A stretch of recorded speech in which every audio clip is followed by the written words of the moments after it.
Hi all ಎಲ್ರಿಗೂ ನಮಸ್ಕಾರ. Welcome back to my channel Soumya Shashi vlogs. ಎಲ್ಲರೂ ಹೇಗಿದ್ದೀರಾ? ಐ ಹೋಪ್ ಎಲ್ಲ ಚೆನ್ನಾಗಿದ್ದೀರಾ ಅಂತ ಭಾವಿಸ್ತಾ ಇವತ್ತಿನ ವಿಡಿಯೋ ಶುರು ಮಾಡ್ತಿದ್ದೀನಿ.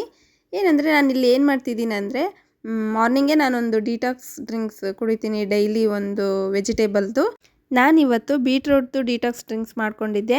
ಅದನ್ನು ಯಾವ ರೀತಿ ಮಾಡೋದು ಅಂತ ಹೇಳಿಬಿಟ್ಟು ಕಂಪ್ಲೀಟ್ ವಿಡಿಯೋನ ನಾನು ಆಲ್ರೆಡಿ ಅಪ್ಲೋಡ್ ಮಾಡಿದ್ದೀನಿ. ಒಂದು ಸರಿ ಹೋಗಿ ಚೆಕ್ ಮಾಡಿ ನೋಡಿ. ಬೇಕಂದರೆ ನಾನು ಡಿಸ್ಕ್ರಿಪ್ಷನಲ್ಲೂ ಲಿಂಕ್ ಹಾಕಿರ್ತೀನಿ, ಹೋಗಿ ಚೆಕ್ ಮಾಡಿ. ಆ್ಯಕ್ಚುಲಿ ಹೆಲ್ತಿಗೆ ತುಂಬಾ ಒಳ್ಳೆಯದು. ಒಂದು ಸರಿ ಟ್ರೈ ಮಾಡಿ ನೋಡಿ, ನಿಮಗೆ ಗೊತ್ತಾಗುತ್ತೆ. ಅದಾದಮೇಲೆ ನಾನಿಲ್ಲಿ ಸೋಯಾ ಜಂಕ್ಸ್ ಪಲಾವ್ ಮಾಡ್ತಿದ್ದೆ. ಅದಕ್ಕೆ ಕೊಕೊನಟ್ಟು ಮತ್ತು ಕೊತ್ತಂಬರಿ, ಪುದೀನ, ಬೆಳ್ಳುಳ್ಳಿ ಮತ್ತು ಶುಂಠಿ ತೊಗೊಂಡಿದ್ದೀನಿ. ಇದೆಲ್ಲನೂ ನಾನೊಂದು ಜಾರ್ಗೆ ಆ್ಯಡ್ ಮಾಡ್ಕೊತಾ ಇದ್ದೀನಿ. ಇದನ್ನೆಲ್ಲ ಆ್ಯಡ್ ಮಾಡ್ಕೊಂಬಿಟ್ಟು ನಾನು ಫುಲ್ ಗ್ರೈಂಡ್ ಮಾಡ್ತಾಯಿಲ್ಲ, ಯಾಕಂದರೆ ನನಗೆ ಫುಲ್ಲು ಪೇಸ್ಟ್ರಿ ಥರ ಆಗೋದು ನನಗೆ ತಿನ್ನೋಕೆ ಒಂದು ಸ್ವಲ್ಪ ಚೆನ್ನಾಗಿರಲ್ಲ. ತರಿ ತರಿ ಇತ್ತು ಅಂದರೆ ಪಲಾವ್ಗೆ ಸಖತ್ತಾಗಿರುತ್ತೆ ಅಂತ ಹೇಳಿಬಿಟ್ಟು ನಾನು ಇದನ್ನು ಸ್ವಲ್ಪನೇ, ತುಂಬ ಅಲ್ವಾ, ಸ್ವಲ್ಪನೇ ನೀರು ಹಾಕ್ಬಿಟ್ಟು ತರಿ ತರಿಯಾಗಿ ರುಬ್ಕೋತಾ ಇದ್ದೀನಿ. ಇದಾದಮೇಲೆ ನಾನೊಂದು ಮಿಸ್ ಮಾಡಿದ್ದೆ, ಏನಂದರೆ ಹಸಿಮೆಣ್ಸಿನ್ಕಾಯಿ ಹಾಕೊತಾ ಇದ್ದೀನಿ. ಬೇಕನ್ನೋರು ಒಣಮೆಣ್ಸಿನ್ಕಾಯಿ ಹಾಕ್ಕೋಬೋದು, ಇಲ್ಲ ಅಂದರೆ ಖಾರದ ಪುಡಿ ಹಾಕ್ಕೋಬೋದು. ನನಗೆ ಹಸಿ ಖಾರ ತುಂಬ ಇಷ್ಟ ಪಲಾವಿಗೆ ಜಾಸ್ತಿ, ಸೊ ಅದಕ್ಕೆ ನಾನು ಹಸಿಮೆಣ್ಸಿನ್ಕಾಯಿ ಸ್ಕಿಪ್ ಮಾಡಿದ್ನಲ್ಲ, ಇವಾಗ ಹೇಳ್ತಿದ್ದೀನಿ. ಅದಾದಮೇಲೆ ನಾನಿಲ್ಲಿ ವೆಜಿಟೇಬಲ್ಸ್ ತೊಗೊಂಡಿದ್ದೀನಿ. ಬೀನ್ಸು, ಕ್ಯಾರೆಟು, ಈರುಳ್ಳಿ ಮತ್ತು ಕಾಲಿಫ್ಲವರು, ಸೋಯಾ ಚಂಕ್ಸು ಮತ್ತು ಟೊಮೆಟೊ ತೊಗೊಂಡಿದ್ದೀನಿ. ಸೋಯಾ ಚಂಕ್ಸ್ ನಾನು ಏನು ಮಾಡಿದ್ದೀನಿ ಅಂದರೆ ಬಿಸಿನೀರಿಗೆ ಹಾಕಿಬಿಟ್ಟು ನಾನು ಅದನ್ನು ನೀರಿಂದ ತೆಗೆದು ಚೆನ್ನಾಗಿ ಹಿಂಡ್ಕೊಂಡಿದ್ದೀನಿ. ಯಾಕಂದರೆ ಅದರಲ್ಲಿ ತುಂಬ ನೀರಿರುತ್ತೆ ಅಲ್ವಾ, ಇರ್ಕೊಂಡಿರುತ್ತೆ ಅದೆಲ್ಲ ಸೋಯಾ ಚಂಕ್ಸು. ಅದನ್ನೆಲ್ಲ ಹಿಂಡಿ ಇಟ್ಕೊಂಡಿದ್ದೀನಿ. ಅದಾದಮೇಲೆ ನಾನಿಲ್ಲಿ ಒಂದು ಕುಕ್ಕರ್ ಇಟ್ಬಿಟ್ಟು ಒಲೆ ಮೇಲೆ ಆಯಿಲ್ ಹಾಕ್ಕೊತಾ ಇದ್ದೀನಿ. ತುಂಬ ಆಯಿಲ್ ಹಾಕ್ತಾಯಿಲ್ಲ ನಾನು, ಸ್ವಲ್ಪನೇ ಹಾಕ್ತಿದ್ದೀನಿ. ಅದಕ್ಕೆ ನನ್ನ ಹಸ್ಬೆಂಡ್ ಹೇಳ್ತಾಯಿದ್ರು, ಅಷ್ಟೇನಾ ಎಣ್ಣೆ ಅಂತಂದು ಹೇಳ್ತಾಯಿದ್ರು. ಸಾಕು ಅಷ್ಟೇ ಅಂತ ಹೇಳ್ತಿದ್ದೆ. ಬಟ್ ಯಾವ ರೀತಿ ಆಗಿತ್ತು ಅಂದರೆ ಪಲಾವು ಸಖತ್ತಾಗಿತ್ತು. ಅದಾದಮೇಲೆ ನಾನಿಲ್ಲಿ ಸಾಸಿವೆ, ಜೀರಿಗೆ ಮತ್ತು ಏಲಕ್ಕಿ, ಚಕ್ಕೆ, ಲವಂಗ ಹಾಕಿದ್ದೀನಿ. ಇದನ್ನೆಲ್ಲ ಮಿಕ್ಸಿನೂ ಮಾಡ್ಬೋದು. ಕೊಬ್ಬರಿ ನಾವೆಲ್ಲ ಮಿಕ್ಸಿ ಮಾಡ್ಕೊಂಡ್ವಲ್ಲ, ನಂಗೆ ಅದು ಒಂಥರ ಮಸಾಲೆ ಜಾಸ್ತಿ ಆಗಿರೋ ಥರ ಫೀಲ್ ಆಗುತ್ತೆ. ಈ ಥರ ಹಾಕ್ಕೊಂಬಿಟ್ರೆ ನಮಗಷ್ಟು ಮಸಾಲೆ ಫೀಲ್ ಆಗೋಲ್ಲ, ಫ್ಲೇವರು ಇರುತ್ತೆ ಮತ್ತು ಅಷ್ಟೊಂದು ಮಸಾಲೆ ಜಾಸ್ತಿ ಅಂತ ಅನಿಸಲ್ಲ. ಅದಾದಮೇಲೆ ನಾನಿಲ್ಲಿ ಆನಿಯನ್ ಹಾಕ್ಕೊಂಡಾದ್ಮೇಲೆ ಕರಿಬೇವು ಹಾಕಿಬಿಟ್ಟು ಚೆನ್ನಾಗಿ ಫ್ರೈ ಮಾಡ್ಕೋಬೇಕು. ಅದಾದಮೇಲೆ ಕ್ಯಾರೆಟು, ಬೀನ್ಸು ಎಲ್ಲ ಹಾಕಿ ಚೆನ್ನಾಗಿ ಫ್ರೈ ಮಾಡಬೇಕು. ಅದು ಸ್ವಲ್ಪ ಫ್ರೈ ಆಗಬೇಕು, ಯಾಕಂದರೆ ತುಂಬ ನೀರು ಹಾಕಿದ್ರೂ ಕ್ಯಾರೆಟು, ಬೀನ್ಸು ತುಂಬ ಮೆತ್ತಗಾಗ್ಬಿಡ್ತವೆ. ಸೊ ನಾವು ಇದರಲ್ಲೇ ಸ್ವಲ್ಪ ಫ್ರೈ ಮಾಡ್ಕೋಬೇಕು. ಫ್ರೈ ಮಾಡಿಕೊಂಡ್ರೆ ನಾವು ಕಡಿಮೆ ನೀರು ಹಾಕಿದ್ರೂ ನಡೆಯುತ್ತೆ, ಚೆನ್ನಾಗಿರುತ್ತೆ. ಯಾಕಂದರೆ ಹಸಿದೇ ಕ್ಯಾರೆಟು, ಬೀನ್ಸು ಎಲ್ಲ ತಿಂತಾರೆ. ಸ್ವಲ್ಪ ಕುಕ್ಕಾದರೆ, ಆಫ್ ಕುಕ್ಕಾದರೆ ಇನ್ನೂ ಚೆನ್ನಾಗಿರುತ್ತೆ, ಏನು ಅನಿಸಲ್ಲ, ತಿನ್ಬೋದು. ಅದಕ್ಕೆ ಇವಾಗಲೇ ಸ್ವಲ್ಪ ನೀಟಾಗಿ ಫ್ರೈ ಮಾಡ್ಕೋಬೇಕು.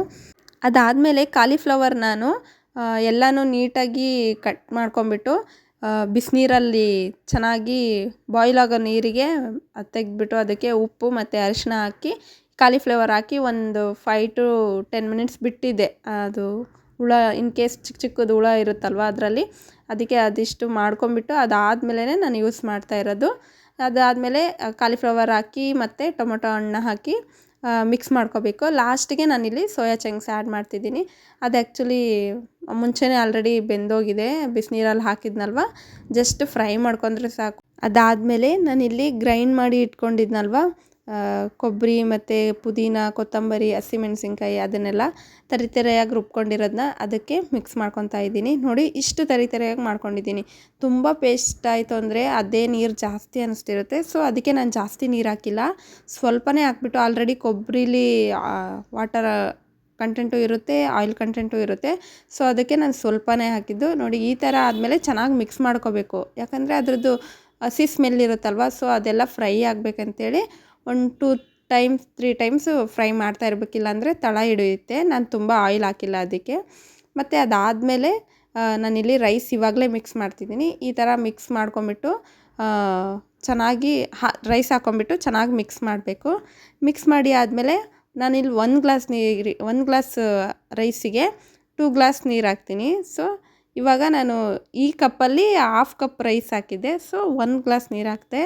ಮತ್ತು ಜಾಸ್ತಿ ನೀರು ಹಾಕೋಕ್ಕೆ ಹೋಗಲ್ಲ. ಆ್ಯಕ್ಚುಲಿ 1:2 ಟೈಪೇ ನಾನು ಮಾಡ್ತಾಯಿರೋದು.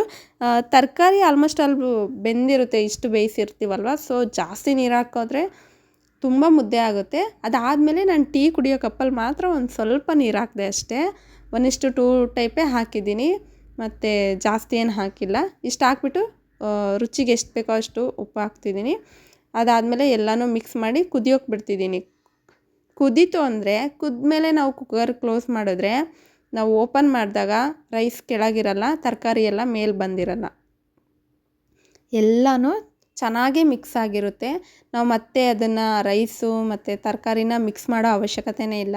ಅದು ಚೆನ್ನಾಗಿ ಕುದೀತು ಅಂದರೆ ನಾವು ಆರಾಮಾಗಿ ಓಪನ್ ಮಾಡಿದಾಗ ಅದು ಎಷ್ಟು ಚೆನ್ನಾಗಿ ಬೆಂದಿರುತ್ತೆ ಅಂತ ನಿಮಗೆ ಗೊತ್ತಾಗುತ್ತೆ. ನೋಡಿ ನಾನೀಗ ಓಪನ್ ಮಾಡಿದೆ, ಯಾವ ರೀತಿ ಪಲಾವ್ ಬಂದಿದೆ ಅಂದರೆ ನಾವು ಮಿಕ್ಸ್ ಮಾಡೋ ಅವಶ್ಯಕತೆಯೇ ಇಲ್ಲ.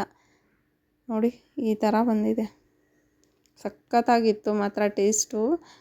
ಇದಕ್ಕೆ ತುಪ್ಪ ಮಿಕ್ಸ್ ಮಾಡ್ಕೊಂಡು ಊಟ ಮಾಡಿದ್ರೆ ಹೆಂಗಿತ್ತು ಅಂದರೆ ಪಲಾವು ನನಗೆ ನಾನೇ ಮಾಡಿದ್ನಾ ಅಂತ ಅನಿಸ್ಬಿಡ್ತು, ಅಷ್ಟು ಚೆನ್ನಾಗಿತ್ತು. ಮತ್ತು ನೋಡಿ ರೈಸ್ ಎಷ್ಟು ಏನಿರಲಿಲ್ಲ, ಮತ್ತು ಚೆನ್ನಾಗೂ ನಾನು ಹಾಕಿರೋದು 1 ಕಪ್ ಅಕ್ಕಿಗೆ 2 ಕಪ್ ನೀರು ಅನ್ನೋ ಥರನೇ ಹಾಕಿರೋದು. ಪಲಾವ್ ಮಾಡ್ತೀವನ್ ಜಾಸ್ತಿ ಹಾಕಿಲ್ಲ, ಅಷ್ಟೇ ಹಾಕಿರೋದು. ಯಾಕಂದರೆ ವೆಜಿಟೇಬಲ್ಸು ಅರ್ಧಂಬರ್ಧ ಬೆಂದರೂ ತಿನ್ಬೋದು, ಇನ್ನು ಹಂಗೆ ತಿಂದರೆ ಏನು ಪರವಾಗಿಲ್ಲ, ಚೆನ್ನಾಗೇ ಇರುತ್ತೆ. ಸುಮ್ಮನೆ ಟೇಸ್ಟ್ ಮಾತ್ರ ಬೇರೆ ಲೆವೆಲ್ ಅಂತಲೇ ಹೇಳ್ಬೋದು. ಹೆಂಗಾಗಿದೆ ಅಪ್ಪು? ಪಲಾವ್ ಚೆನ್ನಾಗಿದೆ, ಸೂಪರ್ ಆಗಿದೆ, ಚೆನ್ನಾಗಿ ಮಾಡಿದ್ದೆ. ಅದು ಯಾವ ಪಲಾವು? ಖಾಲಿನೇ ಆಯ್ತು ಆಲ್ರೆಡಿ. ಸೋಯಾ ಚಂಕ್ಸ್ ಪಲಾವು ಚೆನ್ನಾಗಿ ಮಾಡಿದ್ರು ಇವತ್ತು, ಸೂಪರ್ ಆಗಿದೆ. ಆನೆಸ್ಟಾಗಿ ಹೇಳು, ಚೆನ್ನಾಗಿತ್ತಾ ಚೆನ್ನಾಗಿಲ್ಲ? ಸೂಪರ್ ಆಗಿದೆ. ಸೊ ಯಾರೆಲ್ಲ ನಮ್ಮ ಚಾನಲ್ ನೋಡ್ತಿದ್ರು ಲೈಕ್ ಮಾಡಿ, ಶೇರ್ ಮಾಡಿ, ಸಬ್ಸ್ಕ್ರೈಬ್ ಮಾಡಿ. Thank you. ಏನಂದರೆ ಮಂಗಳೂರಲ್ಲಿ ತುಂಬ ಅಂದರೆ ತುಂಬ ಮಳೆ ಇತ್ತು, ಬಿಸಿಲೇ ಬಂದಿರಲಿಲ್ಲ. ನನಗಂತೂ ಇವತ್ತು ಬೇರೆ ಸಖತ್ ಬಿಸಿಲು ಬಂದುಬಿಟ್ಟಿತ್ತು. ಸಡನ್ಲಿ ಇಷ್ಟೊಂದು ಬಿಸಿಲು, ನನಗಂತೂ ಸಖತ್ ಖುಷಿ ಆಯಿತು. ಅದಕ್ಕೆ ವಿಡಿಯೋ ಮಾಡ್ಕೊಂಡಿದ್ದು. ಎಷ್ಟೊಂದು ತಿಂಗಳೇ ಆಯಿತು ಆಲ್ಮೋಸ್ಟ್ ಅಲ್ಲೂ ಈ ಥರ ಬಿಸಿಲು ನೋಡೇ ಇರಲಿಲ್ಲ. ಮನೇಲೇ ಇದ್ದು ಅದು ಬೇರೆ ಮಳೆ, ಹೊರಗಡೆ ಹೋಗಂಗಿಲ್ಲ ಏನಿಲ್ಲ, ಔಟ್ಸೈಡೇ ಹೋಗಿಲ್ಲ ನಾವು, ಆ ಥರ ಮಳೆ ಇತ್ತು ಅಂದರೆ ಔಟ್ಸೈಡ್ ಹೋಗೋಕ್ಕೆ ಚೆನ್ನಾಗಾಗಲ್ಲ ಅಲ್ವಾ. ನೋಡಿ ಟೆರೆಸ್ ಫುಲ್ ಡ್ರೈ ಆಗಿದೆ, ಅಷ್ಟು ಬಿಸಿಲಿತ್ತು. ಸಖತ್ ಖುಷಿ ಆಯಿತು ಮಾತ್ರ ನನಗಂತೂ. ಅದಕ್ಕೆ ತುಂಬ ದಿನ ಆದಮೇಲೆ ಈ ಥರ ನೋಡ್ತಿರೋದು ಅಂಥೇಳಿ ವಿಡಿಯೋ ಮಾಡ್ಕೊಂಡಿರೋದು. ಮೇಲೆ ಬಂದು ಬಿಸಿಲು ಒಂದು ಸ್ವಲ್ಪ ಕಾಯಿಸಿದೆ ನಾನು, ಅಷ್ಟು ಖುಷಿಯಾಗಿ ನಾನು ಟೆರೆಸ್ ಮೇಲೆ ಹೋಗಿ ವಿಡಿಯೋ ಮಾಡ್ಕೊಂಡಿದ್ದು. ನೋಡಿ ಈ ಥರ ಬ್ಲೂ ಕಲರ್ ಮೋಡ ನೋಡಿ ಎಷ್ಟೊಂದು ದಿನ ಆಗೋಗ್ಬಿಟ್ಟಿತ್ತು, ಅಷ್ಟು ಬೇಸತ್ಬಿಟ್ಟಿತ್ತು. ನನಗಂತೂ ತುಂಬ ಮಳೆ ಬಂದರೆ ಇಷ್ಟನೇ ಆಗಲ್ಲ, ಬಟ್ ಮಳೆ ಬೆಳೆ ಬೇಕು. ಯಾವುದೇ ಆಗಲಿ ಅತಿ ಆದರೆ ಎಲ್ಲನೂ ಕಷ್ಟ ಅನಿಸುತ್ತಲ್ವ, ಅದಕ್ಕೆ ಹೇಳಿದ್ದು. ಇವತ್ತಿನ ವಿಡಿಯೋ ಇಷ್ಟೇ. ಈ ವಿಡಿಯೋ ನಿಮಗೆ ಇಷ್ಟ ಆಗಿದೆ ಅಂತ ಅಂದ್ಕೊತೀನಿ. ಇಷ್ಟ ಆಗಿದ್ದರೆ ಲೈಕ್ ಮಾಡಿ, ಶೇರ್ ಮಾಡಿ, ಕಮೆಂಟ್ ಮಾಡಿ. ಪ್ಲೀಸ್ ಸಬ್ಸ್ಕ್ರೈಬ್ ಮಾಡ್ಕೊಂಡು ನೋಡಿ.